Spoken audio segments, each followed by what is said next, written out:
Good morning, students. I hope you all are fit and fine at your home. I hope you all have completed your chapter number 1 unit understanding diversity.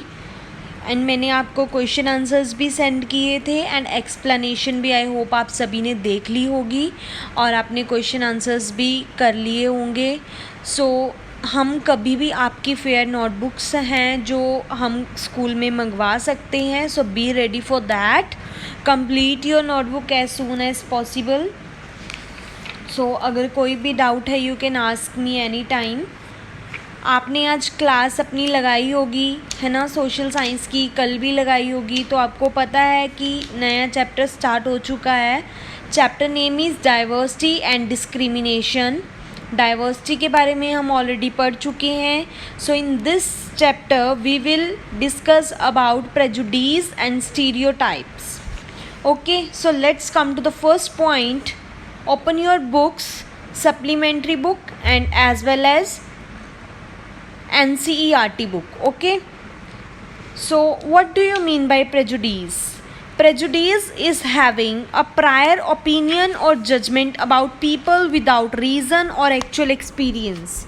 जब हम किसी भी person के related अपनी कोई opinion देते हैं या उसको जज करते हैं, उसके रिलेटेड ना ही हमारे पास कोई प्रूफ होता है और ना ही हमारे पास कोई रीज़न होता है और ना ही हमारा कोई उनके साथ एक्सपीरियंस होता है, बट फिर भी हम अपनी ओपिनियन जो है उसके रिलेटेड दे देते हैं, तो हम उसको प्रेजुडिस बोल देते हैं. ओके, तो जो कॉजेज़ हैं वो क्या हैं प्रेजुडिस के, मैं आपको बता दूं. What we learn from people around अस.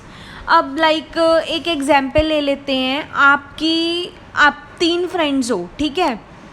तो आप 3 फ्रेंड्स हो, आप में से एक फ्रेंड आपको बोलता है कि वो जो लड़का है ना वो बहुत ही खड़ूस टाइप है और ना थोड़ा पढ़ाकू है, बुक वॉर्म है, वो बुक्स में ही घुसा रहता है सारा दिन, कुछ और करता ही नहीं है ना.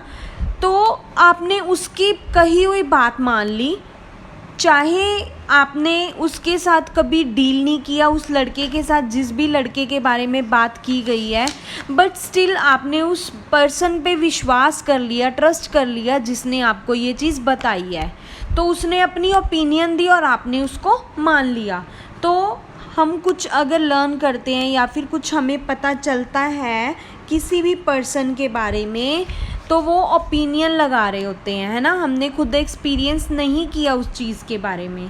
सेकंड है lack of interaction with people being judged. अब हमने सामने वाले पर्सन के बारे में जजमेंट किया है. आप किसी भी अपने फ्रेंड के बारे में, आप उसके साथ रहे नहीं हो, आपने उसके साथ बातें नहीं की हैं, फिर भी आप उसके बारे में कोई ओपिनियन दे रहे हो, आप उसको जज कर रहे हो, उसको भी हम क्या बोल देते हैं, प्रेजुडिस बोल देते हैं. ओके, सो सजेशन भी रहेगी एक कि हमें ऐसे किसी के बारे में ओपिनियन नहीं रखनी चाहिए, क्योंकि जिस पर्सन के साथ हमने कोई कांटेक्ट नहीं रखा है, कोई इंटरेक्शन नहीं हुई है, तो उसके बारे में हम ओपिनियन दे कैसे सकते हैं, नहीं ना. So third point is a feeling of insecurity about और fear of what is different और न्यू. अगर हम में किसी चीज़ की इनसिक्योरिटी होती है, हमें लगता है ये हमसे छीन लिया जाएगा या हमें नहीं मिलेगा, अगर उसके रिलेटेड हम कोई अपनी ओपिनियन देते हैं या अपना फियर शो करते हैं, उसको भी हम क्या बोल देते हैं, प्रेजुडिस. तो ये कॉजेज़ थे. अब आपको पता चल गया होगा प्रेजुडिस होता क्या है और उसके कॉजेज़ क्या हैं. I have explained it well, है ना. लीड के थ्रू भी आपको यही पॉइंट्स जो हैं समझाए गए थे कल, है ना, तो आपको अब इजीली अंडरस्टैंड हो गया होगा. So let's come to the next point. Next point is stereotype. Stereotypes क्या होता है, हमने इसके बारे में पढ़ना है. स्टीरियोटाइप बच्चे वो होता है जो कि अनट्रू बिलीव होता है किसी ग्रुप के ऊपर अगर हम बना देते हैं. लाइक मैं बोलती हूँ कि जो गर्ल्स होती हैं ना वो तो रोंदू होती हैं, है ना, रोती रहती हैं, क्राई बेबीज़ होती हैं, है ना. ये मेरी क्या है, थिंकिंग है.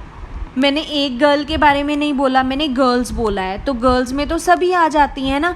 हो सकता है कुछ गर्ल्स ब्रेव भी हों, कुछ रोती ना हो, है ना। तो बट आ किसका नेम गया, सभी गर्ल्स का आ गया। जब हम ग्रुप ऑफ पीपल के बारे में कोई जजमेंट करते हैं या बिलीव रखते हैं, उसको हम क्या बोल देते हैं, stereotypes. Stereotypes can be positive और कैन बी नेगेटिव। अब मैं बोल दूं कि गर्ल्स जो हैं वो ब्रेव होती हैं और वो कुक भी अच्छा कर लेती हैं, तो ये पॉजिटिव हो गया, है ना। अब नेक्स्ट आ जाओ, यहाँ पर देखो स्टीरियोटाइप जो है गर्ल्स और बॉयज़ के लिए लिखा हुआ है, girls are bad at math. अब ये नेगेटिव स्टीरियोटाइप हो गया, क्यों, क्योंकि उनके बारे में नेगेटिव बोला गया है। Girls are bad at math, math में वो बुरी होती हैं। हो सकता है कुछ गर्ल्स इंटेलिजेंट हो मैथ में, है ना, तो ये रॉन्ग बिलीव होता है, अनट्रू भी हो सकती हैं ये। You are poor so you will never do well, आप पुअर हो इसलिए आप कभी भी अच्छा नहीं कर सकते हो, ये भी नेगेटिव हो गया, है ना। तो कुछ नेगेटिव भी होती हैं और कुछ पॉजिटिव भी होती हैं।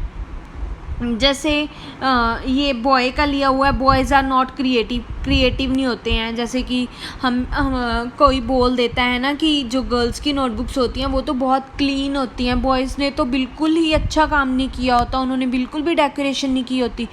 बट बहुत सारे बच्चे ऐसे होते हैं जिन्होंने बहुत अच्छी डेकोरेशन की होती है ना, तो ये सभी पे लागू नहीं होता है। सो कुछ स्टीरियोटाइप्स जो हैं गर्ल्स के लिए हैं कॉमन, जो गर्ल्स के लिए ही ली जाती हैं। They are good at dance and art, girls जो होती हैं वो डांस और आर्ट में अच्छी होती हैं, ये पॉजिटिव हो गई। दे डोंट लाइक स्पोर्ट्स, उनको स्पोर्ट्स पसंद नहीं है। They are gentle and kind, वो बहुत काइंड एंड जेंटल होते हैं, है ना। दे हैव लॉन्ग हेयर, उनके लॉन्ग हेयर होते हैं, बट ज़रूरी तो नहीं है सभी गर्ल्स के लॉन्ग हेयर होंगे, शॉर्ट भी तो हो सकते हैं ना। They are not good at maths, ये भी मैंने आपको बोला नेगेटिव हो गया। फिजिकली वीकर होती हैं, ब्रेव भी होती हैं, भाई गर्ल्स ज़रूरी थोड़ी ना वीकर होंगी, है ना गर्ल्स, आपको क्या लगता है। तो ये जो है आपका गर्ल्स के लिए था। उसके बाद आ जाता है बॉयज़ के लिए। तो बॉयज़ के लिए क्या है, दे लाइक टू फाइट, पसंद है लड़कों को लड़ना, हो सकता है कुछ लड़कों को ना हो, है ना।